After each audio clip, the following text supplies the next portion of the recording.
తిరిగి BCN news కి స్వాగతం. కోనసీమ తిరుమలగా వర్ధిల్లుతున్న వాడపల్లి శ్రీ వెంకటేశ్వర స్వామి ఆలయంలో గురువారం ప్రత్యేక పూజలు వైభవంగా నిర్వహించారు. మంగళ వాయిద్యాల నడుమ శ్రీ స్వామి అమ్మవార్లకు మేలుకొలుపు సేవను నిర్వహించిన అనంతరం ఐశ్వర్య లక్ష్మి హోమాన్ని జరిపించారు.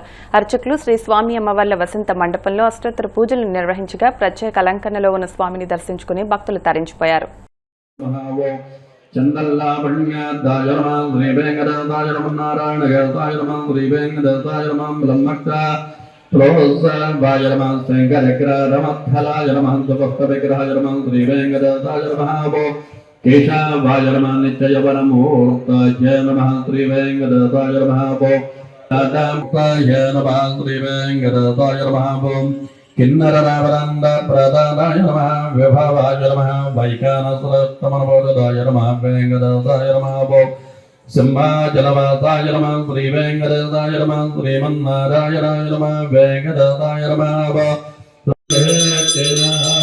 శ్రీ వెంకటేశాయ శ్రీపాదాయ మంగళం మంగళం శ్రీరాయ మహానయ చక్రవర్తి శ్రీపాదాయ మంగళం మంగళారాజాన గురో నమః సర్వేణ సర్వైకాజానక్రియాయాత మంగళం ఏడుగడవాడా ఏకరమణ గోవింద ఆపద్బంధవ అనారక్షక గోవింద వాడనివాస శ్రీనివాస గోవింద రెండు చేతులు పైకి గోవిందం గట్టిగా చెప్పాలి. ఏడుగడవాడా వెంకటరమణ గోవింద ఆపద్బంధవ అనారక్షక గోవింద వాడనివాస శ్రీనివాస గోవింద గోవింద గోవింద.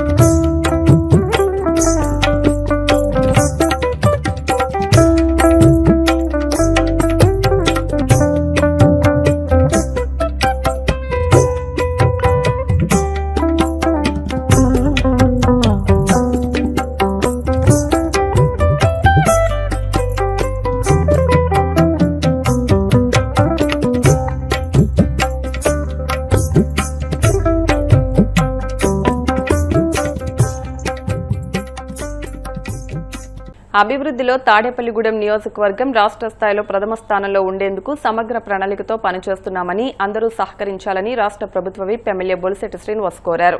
పశ్చిమ గోదావరి జిల్లా పెంటపాడు మండలం వల్లూరుపల్లి గ్రామంలో జనసేన పార్టీ పెంటపాడు మండలం అధ్యక్షుడు పుల్లా బాబే అధ్యక్షతన ప్రజా సమస్యల పరిష్కార వేదిక నిర్వహించారు. ఈ సందర్భంగా ఎమ్మెల్యే మాట్లాడుతూ వల్లూరుపల్లి గ్రామంలో ప్రజా సమస్యలను ప్రాధాన్యతా క్రమంలో పరిష్కరిస్తామని అన్నారు. రైతులకు భరోసా కలిగించే విధంగా ప్రభుత్వ రాజముద్రతో పాస్బుక్లు పంపిణీ చేస్తున్నామని తెలిపారు. అవినీతి లేకుండా పటిష్టమైన చర్యలు తీసుకున్నామని తెలియజేశారు.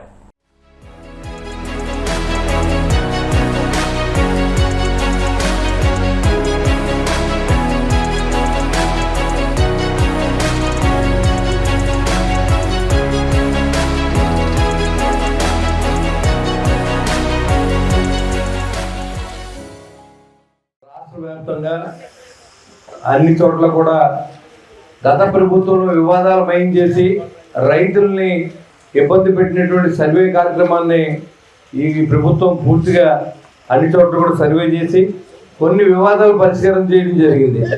ఆ కార్యక్రమంలో ఈ పాస్బుక్లు ఇచ్చే కార్యక్రమం ఉంటుంది. దాంట్లో జగనన్న భూమి యొక్కంట ఆయన ఫాదర్ నుంచి వచ్చింది కానీ ఆ తాత నుంచి వచ్చింది కానీ రాష్ట్రంలో ఎవరికి ఇవ్వట్లేదు. ఎవరిచ్చినా ఎవరి భూమి వాళ్ళకి ఒక రైట్ కల్పిస్తూ ఉన్నాం మనం.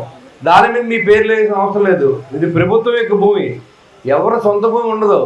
ఎవరి భూమి అయినా ప్రభుత్వం కావాలంటే ఇమీడియట్గా ఆధీనపరచాల్సిన అవసరం ఉంది. ఈ ప్రభుత్వం మనకు కొన్ని హక్కులు ఇచ్చింది.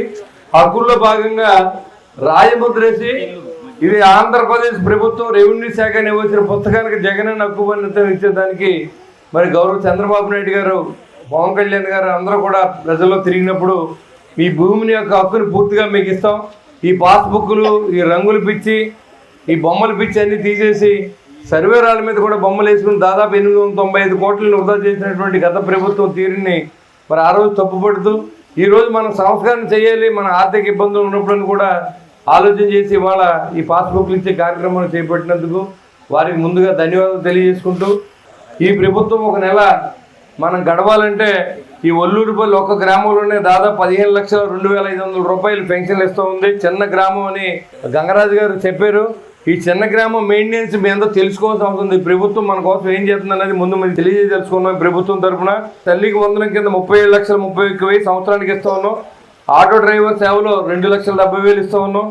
అన్నదాత సుఖీభావ కింద 32,80,000 ఇస్తూ ఉన్నాం. అంతే పిఎం కిసాన్ కింద 11,12,000 రూపాయలు ఇస్తూ ఉన్నాం. దాన్ని పండిస్తే ఎక్కడ తోలలో తెలియని పరిస్థితి నుంచి ప్రభుత్వాన్ని నమ్మని రైతు ఇవాళ ప్రభుత్వానికే తోలుతాం మేము అనే విధంగా తీసుకొచ్చినటువంటి నాదెండ్ల మనోహర్ గారు కానీ, అదేవిధంగా మన చంద్రబాబు నాయుడు గారు, మరి అచ్చెన్నాయుడు గారు అందరూ కూడా ఒక కమిటీగా ఏర్పడి రైతును ఆదుకున్నటువంటి తీరు మీ అందరికీ తెలుసు, నేను చెప్పక్కర్లా. ఎందుకంటే ఇవాళ మీకు ధాన్యం తోలిన 48 గంటల లోపల మీ ఖాతాల్లోకి జమ వచ్చిన లేదు మీకు తెలుసు. అంతేకాకుండా పాత 1,650 కోట్ల రూపాయలు కూడా రైతుల ఖాతాలో జమ వేసాం. అంతేకాకుండా పాత మొన్న సీజన్లో కొంత ఒక నెల రోజులకి వెసులుబాటు అయిందండి. అధిక ధాన్యం పండడం, దానికి టార్గెట్ మించి కూడా మన ప్రభుత్వంతో చెప్పి కొనిపించడం జరిగింది. ఇవన్నీ కూడా ప్రభుత్వానికి మీద ప్రజల మీద నమ్మకం, రైతుకి పూర్తిగా నమ్మకం కల్పించే విధంగా గౌరవ పవన్ కళ్యాణ్ గారు పంచాయతీరాజ్ శాఖ మార్చాలు అవ్వడం, ప్రతి గ్రామంలో పార్టీకి సంబంధం లేదు ఆ సర్పంచ్ గౌరవించి మరి ఆ గ్రామంలో కనీసం కరెంటు బిల్లులు కట్టడానికి కానీ శానిటైజేషన్ చేయడానికి కానీ డబ్బులు లేని పరిస్థితి నుంచి మళ్ళీ వాళ్ళ గ్రామాలన్నీ కూడా గ్రామ స్వరాజ్యాన్ని తీసుకొచ్చి అన్ని చోట్ల కూడా మరి ఆయన గ్రామాలన్నీ ఒక వెలిగేలాగా మరి చేసిన. ఎన్నికలకు ముందు భవన నిర్మాణ కార్మికులకు కూటమి ప్రభుత్వం ఇచ్చిన హామీలను నెరవేర్చాలని భవన నిర్మాణ కార్మిక సంఘం జిల్లా కార్యదర్శి కత్తి రవి డిమాండ్ చేశారు. నెల్లూరు జిల్లా గూడూరు పట్టణంలోని తహసీల్దార్ కార్యాలయం వద్ద భవన నిర్మాణ కార్మికులు ఏఐటీయూసీ ఆధ్వర్యంలో నిరసన కార్యక్రమం చేపట్టారు. తమ డిమాండ్లు నెరవేర్చాలని నినాదాలు చేశారు. ఈ సందర్భంగా కార్మిక సంఘం జిల్లా కార్యదర్శి రవి మాట్లాడుతూ భవన నిర్మాణ కార్మికులకు ప్రభుత్వం ఇంటి స్థలాలు మంజూరు చేయాలని, అద్దెలు చెల్లించలేక కార్మికులు తీవ్ర ఇబ్బందులు ఎదుర్కొంటున్నారని పేర్కొన్నారు. నిర్మాణ కార్మికులు వేలాది మందిగా గూడూరులో అందమైనటువంటి భవనాలు నిర్మించుకోవడం జరుగుతూ ఉంది. అయితే రెక్కాడని పొట్టాడినటువంటి కార్మికులు ఇవాళ ఇంటి స్థలాలు లేక అనేక ఇబ్బందులు పడుతున్నారు.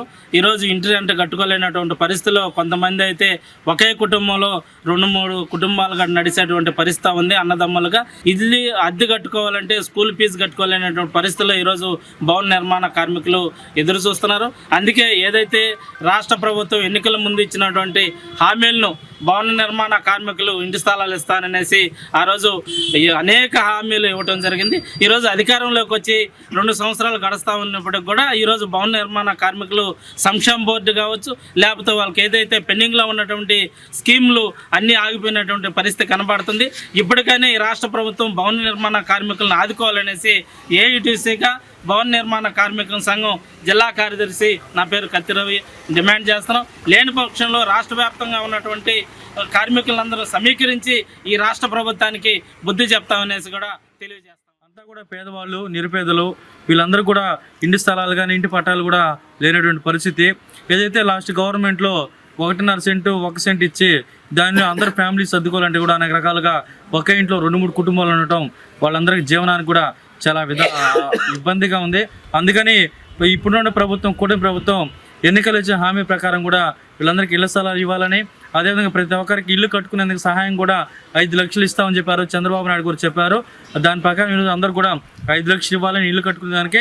అదేవిధంగా ఈరోజు భవన నిర్మాణ కార్మికులు మొన్న దిత్వా తుఫాన్ ఎత్తేమి, అదేవిధంగా ఇంకో తుఫాన్ ఎత్తేమి, దీనివల్ల కూడా వాళ్ళ జీవితాలు అతలాకుతలం అయిపోయినాయి. ఇది సరిగ్గా ఇసుక దొరక్క అన్ని రకాల ఇబ్బందులు పడుతున్నాయి. అందుకని భవన నిర్మాణ కార్మికులకి అన్ని రకాలుగా కూడా ఈరోజు సబ్సిడీ కూడిన రుణాలు కూడా బ్యాంకుల ద్వారా తీసేవాళ్ళని చెప్పి కూడా మేము ఏఐటీసీగా కోరుతున్నాం. రాష్ట్రంలో కూటమి ప్రభుత్వం అధికారంలోకి వచ్చాక వైసీపీ కార్యకర్తలపై దాడులు, అక్రమ కేసులు పెట్టడమే లక్ష్యంగా పనిచేస్తున్నారని వైసీపీ కడప జిల్లా అధ్యక్షుడు రవీంద్రనాథ్ రెడ్డి ఆరోపించారు. టీడీపీ నేతల దాడిలో గాయపడి కడప నగరంలోని ఓ ప్రైవేట్ ఆసుపత్రిలో చికిత్స పొందుతున్న వైసీపీ నాయకుడు రామచంద్రారెడ్డిని జిల్లా అధ్యక్షుడు రవీంద్రనాథ్ రెడ్డి, ఎమ్మెల్యేలు దాసరి సుధా, ఆకేపాటి అమర్నాథ్ రెడ్డి, ఎమ్మెల్సీ రామసుబ్బారెడ్డి, పాకా సురేష్ పరామర్శించారు. ఈ సందర్భంగా ఆయన యోగక్షేమాలు అడిగి తెలుసుకుని త్వరగా కోలుకోవాలని ఆకాంక్షించారు. రామచంద్రారెడ్డి గారు, రామచంద్రారెడ్డి పాపం రామాపురం మండలం, అతను సోషల్ మీడియాలో రాంప్రసాద్ గురించి కామెంట్ పెడితే దానిపైన ఆయన ఇల్లు కూల్చడమే కాకోకుండా ఆయన భార్య ఏదో ఫీల్డ్ అసిస్టెంట్గానే ఏదో పని చేస్తూ ఉంటే ఆ ఉద్యోగం తీసేయడం, ఆయాగా ఏదో పని చేస్తూ ఉంటే అంగన్వాడీ ఆయా, సో అది తీసేయడమే కాక ఇతనికి పాపం హాకీ స్టిక్స్తో నిజంగా చాలా దుర్మార్గం, మొత్తం బాడీ అంతా కూడా డ్యామేజ్ అయ్యి చేపించిన పరిస్థితి అన్నమాట. అంటే వాళ్ళు చచ్చిపోయినారని చెప్పేసి వదిలేసిన పరిస్థితి. సో వెన్నముక అయితేనేమి, కాళ్ళు అయితేనేమి, చేతులు అయితేనేమి, అన్ని రకాలుగా ఫ్రాక్చర్స్ అన్నీ అయిన పరిస్థితి ఉంది. సో డెఫినెట్గా దీనికి మూల్యం చెల్లించుకునే కార్యక్రమం తప్పకుండా జరుగుతుందని చెప్పి తెలియజేసుకుంటున్నాం.